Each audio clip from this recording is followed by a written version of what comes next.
안녕하십니까? 하나님께서 이 세상을 위하여 놀라운 일을 행하신 것을 기억하는 안식일입니다. 또한 하나님께서 내 개인의 삶 속에 놀라운 일 행하신 것을 기억하며 감사드리는 안식일입니다. 오늘 이 안식일에 하나님 앞에 나오신 모든 분들을 예수님 이름으로 환영합니다. 긴장감이 감도는 안식일입니다. 저는 저기서 떨었습니다. 지난 안식일에도 제가 인천에 있는 모 교회 갔었는데 거기도 선거위원회 발표가 있어서 저도 떨었습니다만은 오늘 또 떨었습니다. 11시 20분에 예배가 시작됐기 때문에 오늘은 12시 20분까지 여러분 참아 주셔야 될지도 모르겠습니다만은 제가 설교를 길게 안 하니까 염려하지 않으셔도 되겠습니다. 제가 한국에 있는 교회 중에 안식일을 맞이해서 네가 오늘 한 교회를 택해서 가야 한다면 어느 교회 가겠는가 이렇게 질문이 온다면 저는 퇴계원교회 퇴계원교회 가겠다 이렇게 말할 것입니다. 30년 전에 제가 퇴계원교회를 떠났습니다. 87년이었죠. 이게 지금 2017년이잖아요. 30년이라는 세월이 훌쩍 지났습니다. 그때 우리는 이 동네 한가운데 교회를 지어놓고 입당 예배를 드렸습니다. 그리고 저는 교우님들을 놔두고 훌쩍 미국으로 갔습니다. 참 미안한 생각이 많았습니다. 그런데 5년 후에 돌아와 보니까 딴 곳에 교회를 이렇게 지어놨더라고요. 더 크게, 더 아름답게. 정말 그때 돌아와서 아름다운 교회를 보면서 굉장히 기뻐했댔습니다. 그런데 이번에 제가 다시 미국으로 이사를 가게 됐습니다. 계산해 보니까 미국으로 세 번째 이사를 가게 됩니다. 아마 이번에 가면은 한국으로 이사를 안 나올 가능성도 굉장히 많습니다. 지난번에 이사 갈 때 한국으로 안 나올 거라고 갔는데 나와서 7년이라고 하는 세월이 훌쩍 지나갔고 이제는 가게 되면은 아마 늙어서 나올 것 같습니다. 그러나 한 해에 한 번, 두 번 정도는 제 아버님이 계시기 때문에 한국에 인사차 들릴 생각은 하고 있습니다. 이렇게 늘 마음에 그리워하는 퇴계원교회에 와서 마지막 예배 함께 드릴 수 있는 것 정말 기쁘게 생각합니다. 제가 목사님께 부탁을 드렸더니 그 자리에서 만들어 주겠다고 했습니다. 그래서 목사님께 감사를 드립니다. 여러분 이 그림 나와 있나요? 네. 아마 이 그림을 여러 번 보셨을 거예요. 그렇죠? 처음 보셨습니까? 우리 정 목사님이 만물 박사가 돼서 아마 교인들도 다 모르는 게 없을 거라고 하고 있는데 이 그림은 여러분은 못 보셨어요? 처음 보셨습니까? 보신 분도 계시고 아마 처음 보신 분도 계실 겁니다. 이 그림에는 스토리가 있어요. 이야기가 있습니다. 화인 여사가 이상 속에서 예수님을 많이 뵀는데 그 이상 속에서 뵌 예수님과 매우 유사한 예수님의 얼굴이기 때문에 우리 교회에서는 매우 귀하게 여기고 있는 그림입니다. 여러분 가정에 예수님의 사진, 예수님의 그림이 어떤 것이 걸려 있는지 모르지만은 가능하면 실물과 가까운 거로 좀 바꾸어 주시면 좋겠네요. 그래서 명상할 때도 더 가깝게 명상할 수 있으리라고 생각합니다. 오늘 제목을 그리스도의 학교라고 붙였는데요. 제가 이 설교를 참 많이 했습니다. 여러 교회마다 다니면서 설교를 많이 했는데 아마 이 중에는 이 설교를 들은 분도 있을지 모르겠어요. 아마 제 처는 10번 넘게 들은 것 같은데 아마 외우고 있을 겁니다. 나와서 하라 그러면 아마 혼자 할 거예요. 자, 그리스도의 학교라고 하는 제목은 여러분에게 무슨 이야기를 하고 있습니까? 이 제목은 여러분에게 무슨 말을 하고 있습니까? 요즘에 여러분 학교에서 무엇이 제일 중요합니까? 요즘에 세상이 뒤집어져 가지고 학교에서 제일 중요한 것은 시설이고, 그 다음에 중요한 건 학생이고, 그 다음에 선생은 제일 꼬라비가 됐어요. 아시죠? 그런데 이 제목은 이 학교에서 제일 중요한 게 뭡니까? 그리스도. 그리스도가 이 학교의 교사라고 하는 것을 이야기하는 제목입니다. 오늘 성경 봉독에서 읽은 말씀입니다. 우리 함께 읽어볼까요? 마태복음 4장 19절입니다. 시작. 나를 따라오너라. 내가 너희로 사람을 낚는 어부가 되게 하리라. 네. 예수님께서 사람을 불러서 이야기하셨죠. 따라오라는 말이 무슨 말입니까?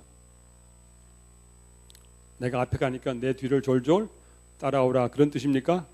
아니면 그보다 훨씬 더 큰 뜻이 있습니까? 큰 뜻이 있죠. 그렇죠? 예수님께 배우라는 것입니다. 나의 제자가 되라는 것이죠. 예수님께서는 당신이 선생님이라고 이야기하는 것입니다.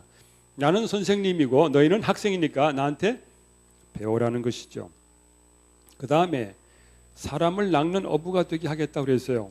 사람을 낚는 어부라는 말은 쉬운 말처럼 생각이 드는데 사실은 무슨 말인지 모르겠어요. 사람을 낚을 수 있습니까? 옛날에 총각들이 그랬어요. 저 처녀를 내가 낚겠다. 별로 안 좋은 이야기죠. 많은 분들이 낚여가지고 인생을 망쳤어요. 고생을 많이 했죠. 그렇죠? 그런데 예수님께서도 이 성경 말씀에 보면은 이 두 사람을 낚았어요. 그래서 이 두 사람을 뽑아가지고 내가 너희를 뭘 만들겠다? 사람을 낚는 어부로 만들겠다 그랬어요. 근데 이 어부란 말을 사용한 이유는 이 사람들이 알아먹기 쉽게 하려고 하신 거예요. 왜냐하면 이 사람들이 어부였기 때문에. 어부가 아니었으면은 아마 다른 이야기 했을 거예요. 근데 어부였기 때문에 잘 알아들으라고 사람 낚는 어부가 되게 하겠다고 이야기했습니다. 그런데 이 사람 낚는 어부라고 하는 그 말은 실제로 깊이 들어가면은 무슨 뜻일까요? 쉬운 말로 선생님이란 말이에요. 뭘 만든다고요? 선생님을 만들겠다. 내가 너의 선생이 돼가지고 너희를 뭐를 만들겠다? 선생님 만들겠다. 그런 이야기입니다. 자, 그래서 예수님 말씀이 응했는지 사도행전 4장 13절에 있는 말씀을 한번 보겠습니다. 같이 읽어볼까요? 시작. 그 본래 학문이 없는 범인으로 알았다가 이상히 여기며 또 그 전에 예수와 함께 있던 줄도 알고. 예수님의 제자들이 많은 백성들 앞에서 하나님의 말씀을 담대히 전했습니다. 이스라엘 예루살렘 당국자들이 제자들의 활동을 금지시켰습니다. 그러나 그들은 겁내지 아니하고 담대히 뚜렷하게 복음을 전했습니다. 그런데 반대하던 사람들이 생각해 보니까 이 사람들은 무식쟁이들인데 어떻게 이렇게 훌륭한 선생이 되었을까 생각을 해봤습니다. 기억이 났습니다. 아, 예수님과 함께 있었구나. 3년 반 동안 예수님과 함께 있었던 이 제자들의 삶은 완전히 바뀌었습니다. 고기를 낚는 어부에서 사람을 낚는 어부, 사람의 교사, 민중의 교사, 백성의 교사가 된 것입니다. 놀라운 일이 일어났죠? 여기 시대소망 251쪽에 이렇게 말하고 있습니다. 예술과 학문에 있어서 가장 높은 교육을 받은 사람들이 세상 사람들에게는 무식하다고 칭해지던 그리스도인들의 겸손한 생애에서 귀중한 교훈을 배웠다. 그러나 이 미천한 제자들은 모든 학교 중에서도 가장 높은 학교에서 교육을 받았던 것이다. 여러분, 한국에서 제일 좋은 학교 어느 학교예요?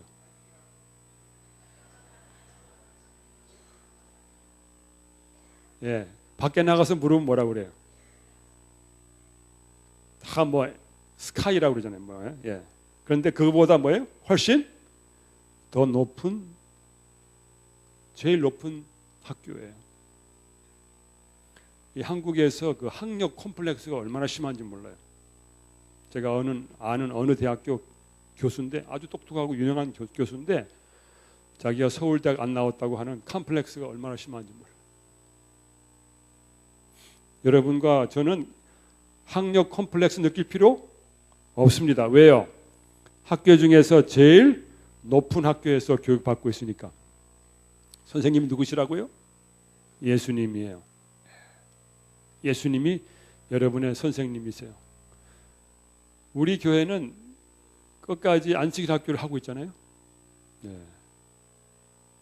제가 들은 이야기는 저 브라질에서 안식일 교인이 되면은 사람이 똑똑해진다고 소문이 났답니다. 그래서 교회 전도가 잘 돼요. 안식일 교인이 되면은 직장에서 승진한대요. 그래서 왠가 알아봤더니 안식일 교인이 되면은 안식일 학교에 가가지고 안교 교과를 하는데, 안교 교과할 때에 일방적으로 가르치지 않고 토의식 수업을 하고 있어요. 그래서 그 앉은 사람들이 전부 다 생각을 해야 돼. 생각을. 듣는 게 아니고 어떻게 해요? 생각을 해야 돼. 생각을 해가지고 말을 해야 되기 때문에 똑똑해져요. 직장에서 사람을 고용해가지고 일을 시키다가 이 중에 어떤 사람을 승진시켜야 되면은 대부분 다 안식일 교인들을 승진시킨대. 왜? 똑똑해. 안식일 학교에서 토의식 안교 교과를 했기 때문에. 여러분, 이 교회도 뭐 토의식 하려고 그러죠. 요즘에 대학에서도요, 교수가 일방적으로 강의하면 별로 안 좋아해요. 토의식으로 해야 돼요. 생각할 수 있도록 말이죠. 예수님께서 최고의 학교에서 여러분들을 훈련시키려고 하시는 것이죠. 예수님께서 제자들을 부르신 이유는 그들을 예수님과 함께 일하는 동역자로 삼으시려고, 교사로 삼으시려고 부르신 것입니다. 요즘 말로 하면 교육대학이고 뭐 사범대학이라고 할 수 있겠죠. 그래서 그 결과 그들은 민중의 교사가 된 것이죠. 제자들은 예수님께서 일하시는 현장에서 직접 교육을 받았습니다. 예수님께서 가르치시고 전파하시고 병을 고치시는 그 모습을 현장에서 목격하면서 그들은 어떻게 일하는지 배웠습니다. 예수님의 가르침은 이해를 위해서 가르친 것이고, 전파는 믿음을 위해서 전파하신 것이고, 고침은 회복을 위해서 하신 것이죠. 체험적인 교육입니다.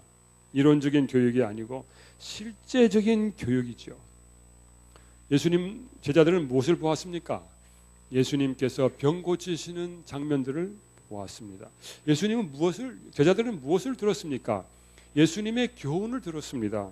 또 못된 사람들이, 예수님을 반대하는 사람들이, 트집 잡는 사람들이 와서 어려운 질문을 할 때에 예수님께서 지혜롭게 대답하시는 그런 것을 들었어요. 들으면서 그들은 배웠습니다. 함께 자고 함께 먹고, 또 예수님께서 밤늦게 기도하시는 간절한 기도 음성을 들으면서 그들은 학교 생활을 했습니다. 그런데 우리 인생은 사실 교육이죠. 그렇죠? 우리는 다 평생 교육을 받고 있습니다.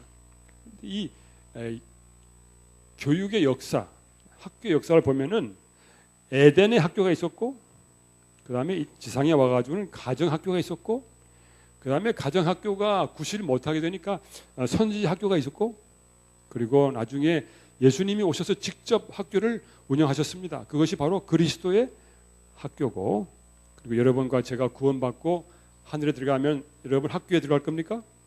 학교에 들어갈 거예요? 네, 들어갈 겁니다. 에덴 학교에 들어갈 겁니다. 요즘에 사람들이 저한테 물어봅니다. 목사님, 하늘나라에 왜 가고 싶어요? 제가 공부하러 가려고 그런답니다.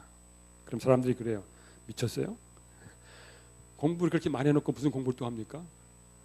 지금 내가 공부한 거 아무것도 아닙니다. 거기 가서 제대로 공부하고 싶습니다. 제대로 정답을 알고 싶습니다. 예수님께 직접 배우고 싶습니다. 여러분, 우리 모두가 다 하늘에 가서 영원토록 하늘 학교에서 배우시게 되기를 바랍니다. 시간이 없기 때문에 제가 여기 있는 코테이션을 다 읽지는 않겠습니다만은 에덴의 학교가 있었고, 가정 학교가 있었고, 선지자 학교, 그리스도의 학교, 그리고 회복된 학교가 있다는 말씀을 여기에 해 두었습니다. 그런데 그리스도의 학교에서 제자들은 무엇을 배웠을까? 좀 다른 이야기가 없을까 궁금했죠. 그런데 제가 화인 여사의 교육이라고 하는 책에 보니까 선지자 학교에서 선지자 학교의 생도들이 무엇을 배웠는지 거기에 여러 가지가 나오는 대목이 있더라고요. 교육 47쪽에 보니까 이렇게 되어 있어요. 그들은 기도를 드려야 하는 의무에 대해 배우는 것만으로 그치지 아니하고 기도를 어떻게 하며 그들의 창조주께 어떻게 가까이 나아가며 그분에 대한 믿음을 어떻게 활용하고 성령의 가르침을 어떻게 이해하고 순종할 것인지에 대해서도 배웠다. 이렇게 이야기했어요. 이걸 한번 정리해 보면은 5가지가 되겠습니다.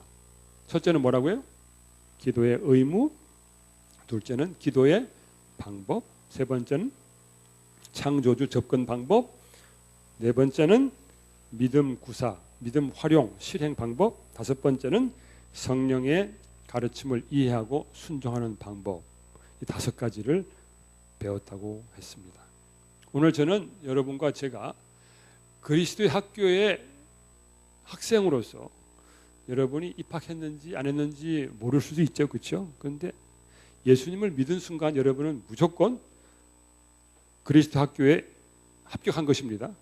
학생입니다, 여러분은. 그래서 이 5가지를 여러분이 이 학교에서 연마하시기를 바라는 마음으로 설명을 드리겠습니다. 첫 번째 뭐라고요? 기도의 의무. 의무는 무엇입니까? 해도 되고 안 해도 되고 의무입니까 아닙니까? 아니죠. 기분 좋으면 하고 기분 나쁘면 안 하고 그거 아니죠.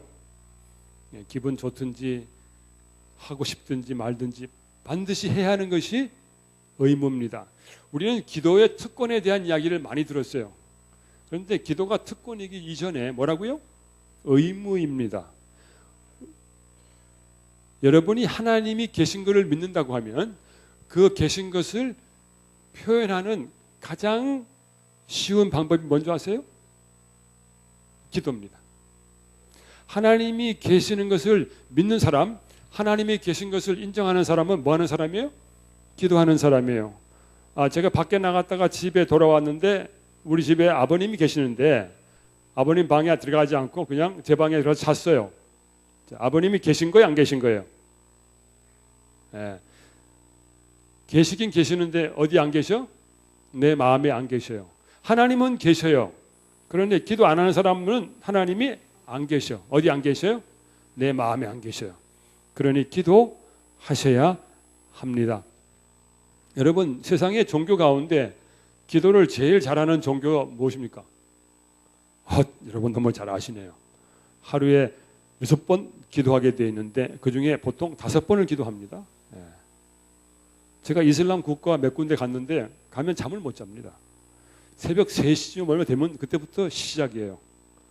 알라후 악발 이런 데 막 나와요. 무슨 말이냐면 알라는 위대하시다. 기도하라고 그래요. 그 잠 깨가지고 막 이러고 있다가 또 자면 한 5시쯤 되면 또 나와요. 잠을 못 자요. 이렇게 열심히 기도해요. 그러면서 또 열심히 테러를 하고 있어요. 그러니 참 알 수가 없어요. 그런데 중요한 거는 기도하는 것은 배우셔야 돼요. 테러하는 것은 배우지 마시고. 유대교에도 기도하는 시간이 있는데 이 사람들은 하루에 12번 있어요. 그런데 12번 기도하는데 그 중에 기도하는 시간 중에 3번만 기도하면은 경건한 유대인으로 간주해 줍니다. 이슬람의 기도 시간이나 유대인의 기도 시간이나 매일 해 뜨는 것 때문에 시간이 바뀝니다. 그래서 기도하는 시간표가 있습니다. 기도 의무입니다. 유대교, 이슬람교 이렇게 열심히 기도하는데 제7일 안식일 예수 재림 교인들 열심히 기도해야 되지 않겠습니까? 성경에 그리스도인들이 기도하던 이야기가 나오는데 사도행전 2장과 10장과 3장에 3시, 6시, 9시에 기도하는 기록이 나옵니다. 그들은 기도하였습니다. 이것은 아마 다니엘의 기도 습관과 그 습관에 맞춘 것 같습니다. 다니엘은 하루에 3번 무릎을 꿇고 기도하며 하나님께 감사하였더라. 이 3번 기도하는 것은 아침, 점심, 저녁 밥 먹을 때 기도하는 거 그거 빼고입니다. 그거라고 생각하면 안 됩니다. 그거 말고 정말 하나님과 교통하고 여러분의 마음을 하나님께 쏟아내기 위해서 기도하는, 여러분의 소원을 아뢰고 여러분의 모든 문제들을 하나님 앞에 펴놓기 위해서 기도하는 그런 시간을 말하는 것입니다. 여러분, 기도의 의무를 기억하시기를 바랍니다. 사도 바울은 그 기도의 의무를 확장시켰습니다. 쉬지 말고 기도하라. 또한 모든 사람을 위하여 기도하라고 했습니다. 저는 여러분의 삶이 점점 기도로 정복되기를 바랍니다. 여러분의 24시간 중에 더 많은 시간이 기도에 할애되기를 바랍니다. 두 번째 그들이 배웠던 것은 뭐라고요? 기도의 방법입니다. 기도의 방법. 새로 교회 나오시는 분들이 제일 두려워하는 게 뭔지 아세요? 오늘 좀 기도 좀 하세요. 제일 두려워합니다. 기도 겁납니다. 올해 교회 나온 사람들이 제일 두려워하는 게 뭔지 아세요? 뭐세요? 전도하는 거예요. 전도하세요. 올해 교회 나온 사람들이 무서워하는 건 전도하는 거. 새로 나오는 사람들이 무서워하는 거, 기도하는 거. 그런데 여러분, 기도하는 거 성경에 있습니다. 구약 성경에 많은 기도의 예들이 있습니다. 모세, 사무엘, 다윗, 다니엘, 느헤미야. 시편은 기도로 가득 차 있습니다. 여러분, 기도를 잘하고 싶습니까? 그러면 성경 말씀에 나와 있는 기도의 예들을 보면서 기도를 배우시게 되기를 바랍니다. 신약에도 기도의 모본이 많이 있습니다. 기도의 최고의 모본은 누구십니까? 예수님이 있습니다. 예수께서 한 곳에서 기도하시고 마치심에 제자 중 하나가 여짜오되 주여, 요한이 자기 제자들에게 기도를 가르친 것 같이 우리에게도 가르쳐 주옵소서. 예수님께서 간절히 기도하시고 또한 제자들에게도 기도를 가르쳐 주셨습니다. 침례 요한도 열심히 기도했습니다. 나중에 기록에 보면은 베드로는 지붕 위에 올라가서 기도했습니다. 왜 지붕 위에 올라가서 기도했을까? 팔레스틴 지방에서는 대낮에 지붕 위에 올라가지 않습니다. 바보들이 올라가는 겁니다. 왜? 뜨겁기 때문에 모두 다 그늘로 피합니다. 그런데 베드로는 거기 올라갔습니다. 왜 갔을까요? 아무도 없으니까 기도하려고 올라갔습니다. 여러분, 기도하는 장소를 찾으시기를 바랍니다. 바울은 감옥석에서 기도했습니다. 초기의 신자들은 늘 기도하였고 오순절에 그들은 뜨겁게 기도하였습니다. 성령께서 그들에게 임하셨지요. 투옥된 베드로를 위하여 그들은 기도하였습니다. 기도의 방법들, 기도의 내용들이 많이 있습니다. 예수님께서는 우리에게 이렇게 기도하라고 말씀해 주셨습니다. 하늘에 계신 우리 아버지요, 이름이 거룩히 여김을 받으시오며. 여러분, 이 기도를 하루에 여러 번 여러분의 삶 속에서 사용하시게 되기를 바랍니다. 기도를 성경을 통해 배우시기를 바랍니다. 또 기도를 예언의 신을 통해서 배우기를 바랍니다. 예언의 신 가운데 기도라고 하는 책 있죠? 예, 있습니다. 여러분, 기도하는 방법을 배우시기 바랍니다. 왜 제가 여러분에게 이것을 배우라고 합니까? 여러분은 누구라고요? 그리스도의 학교의 학생입니다. 예수님께 직접 배우는 사람들입니다. 기도를 배우시기 바랍니다. 지금까지 내가 기도한 것과 전혀 다른 기도를 해보시기 바랍니다. 새로운 기도를 배우셔서 해보시기를 바랍니다. 세 번째로, 그리스도 학교 학생들은 창조주 접근하는 방법을 배웠습니다. 원래는 창조주와 막힘없는 교제를 나누었습니다. 그러나 범죄한 이후로 그들은 창조주를 만날 수 없게 되었습니다. 그렇지만은 창조주를 만날 수 있는 길을 하나님께서 준비하셨는데 바로 그것이 예수 그리스도입니다. 구약 시대에는 사람들이 예물을 가지고 하나님께 나왔습니다. 그 예물은 예수 그리스도를 가리키는 것이었죠. 그런데 그 예물들은 예수 그리스도가 우리 인간의 죄를 위하여 십자가에 달려 돌아가실 것을 미리 알려주는 것이었습니다. 예수님은 우리가 하나님께 접근할 수 있는 문을 열어 놓으셨습니다. 예수님께서 십자가에 죽으심으로 그것이 가능하게 되었습니다. 이사야 53장에 이런 말씀이 있습니다. 53장 4절 5절입니다. 그는 실로 우리의 질고를 지고 우리의 슬픔을 당하여 끈을 우리는 생각하기를 그는 징벌을 받아서 하나님께 맞으며 고난을 당한다 하였도다. 그가 찔림은 우리의 허물을 인하며 그가 상함은 우리의 죄악을 인함이라. 그가 징계를 받음으로 우리가 평화를 누리고 그가 채찍에 맞음으로 우리가 나음을 입었도다. 우리는 다 양 같아서 그릇 행하여 각기 제 길로 갔거늘 여호와께서는 우리 무리의 죄악을 그에게 담당시키셨도다. 예수님 때문에 비록 우리는 죄인이지만은 하나님께 나아갈 수 있게 됩니다. 신약 시대에 예수님은 사람으로 오셨습니다. 그리고 하나님께 접근하는 그 길이 무엇인지를 보여주셨습니다.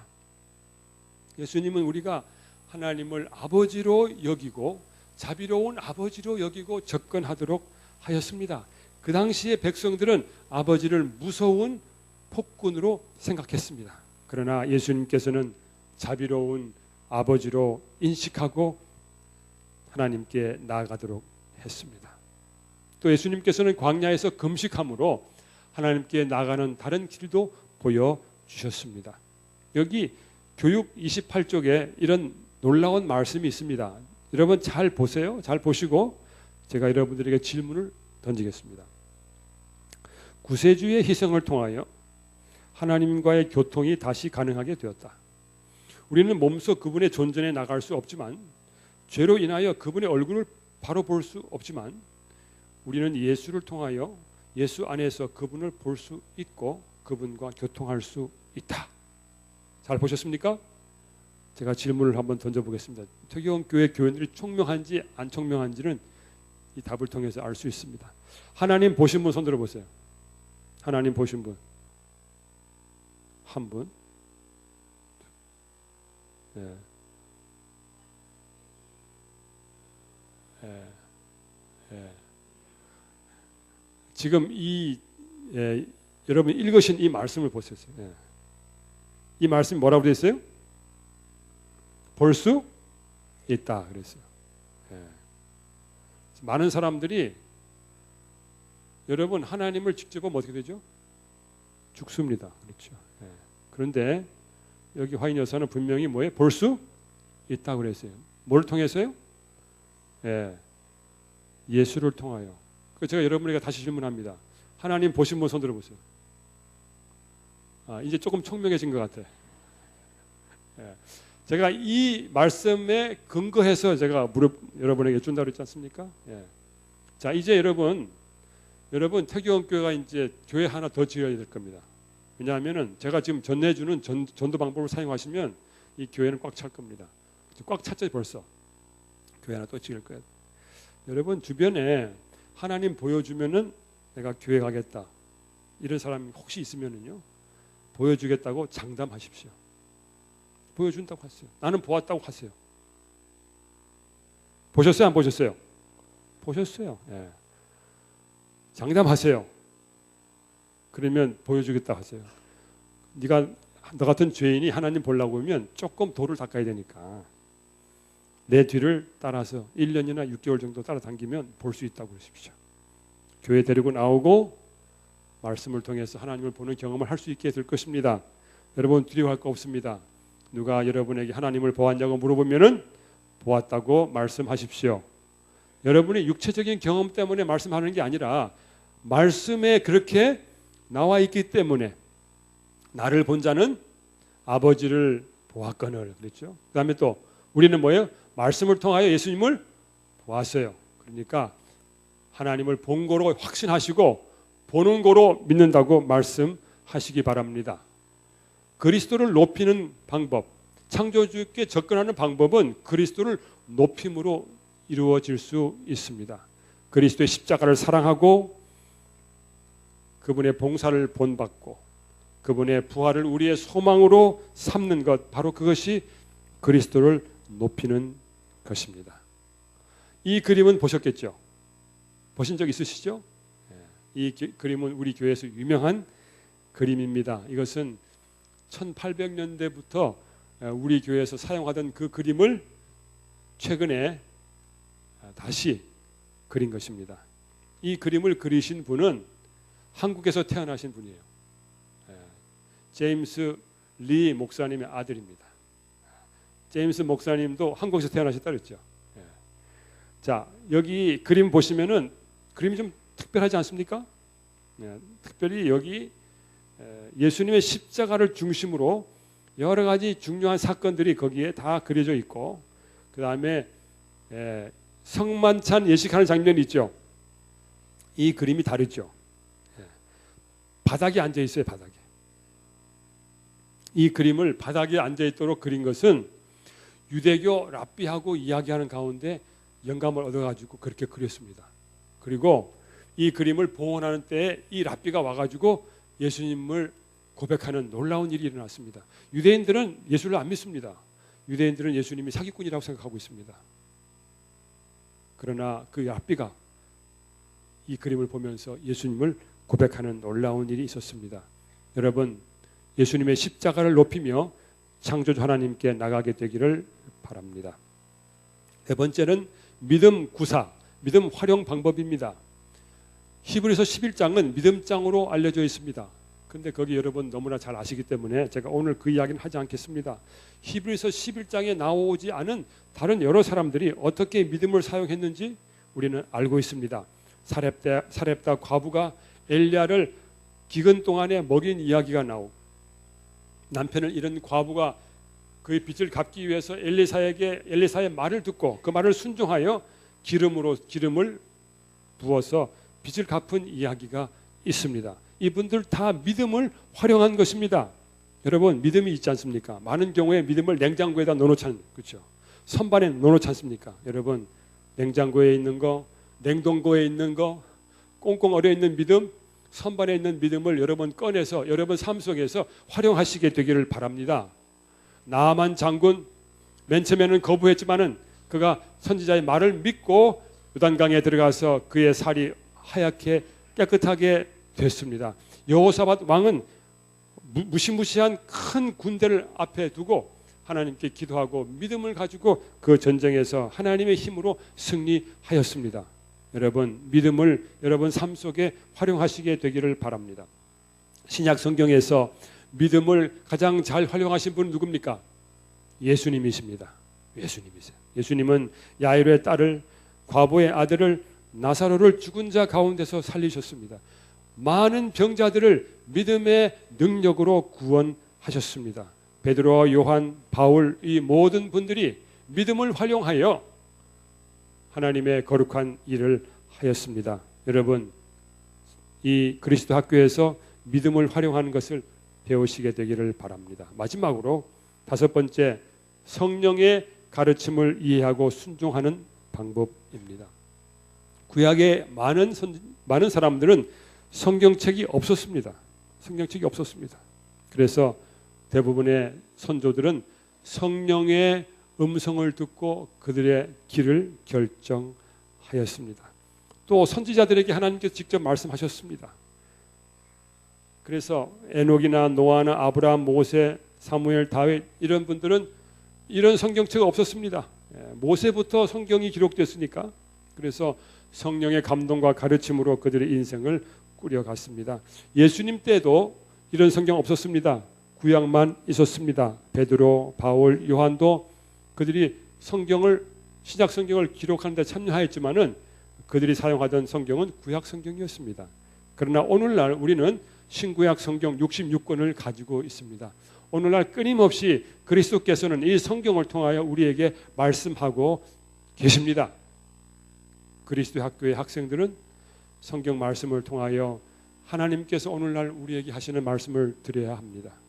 그리고 우리가 어떤 길로 나가야 되는지 분명히 그 노선을 정할 수 있게 되기를 바랍니다. 우리는 신자로서 모두 다 그리스도의 학교의 학생이 되었습니다. 기도의 의무와 기도의 방법과 창조주 접근 방법, 믿음 활용 방법, 성령의 가르침을 이해하고 순종하는 이런 방법을 여러분이 이 그리스도 학교에서 잘 배우시게 되기를 바랍니다. 이 학교는 방학도 없습니다. 휴가도 없습니다. 일주일 7일 하루 24시간 항상 예수님은 나의 선생님이십니다. 선생님이십니다. 여러분, 예수님이 나의 구세주시고 나의 창조주시고 여러 가지 이야기하지만은 오늘 저는 여러분들에게 예수님이 나의 선생님이시라고, 내 삶의 구비구비마다 내 삶의 순간순간마다 예수님이 나의 선생님이시라고 여러분 꼭 기억하시게 되기를 바랍니다. 요즘에 제가 미국 가는 준비하느라고 이것저것 생각하는데 겁이 많이 나기 시작했어요. 옛날에는 겁 없이 갔는데 지금은 겁이 많이 났어요. 그래서 겁날 때마다 기도하고 있습니다. 어떻게 해야 되죠? 어떻게 해야 되죠? 예. 제가 지금 한 번도 해보지 않은 일을 지금 가서 하게 되겠어요. 예. 제가 지금 굉장히 스트레스가 많습니다. 예. 지금 거기는 백인들만 있는 학교예요.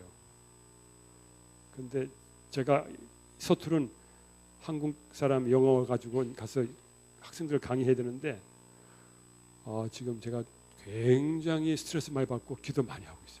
어떻게 하면 좋을까? 예수님이 나의 선생님이 되기를 간절히 기도하고 있습니다.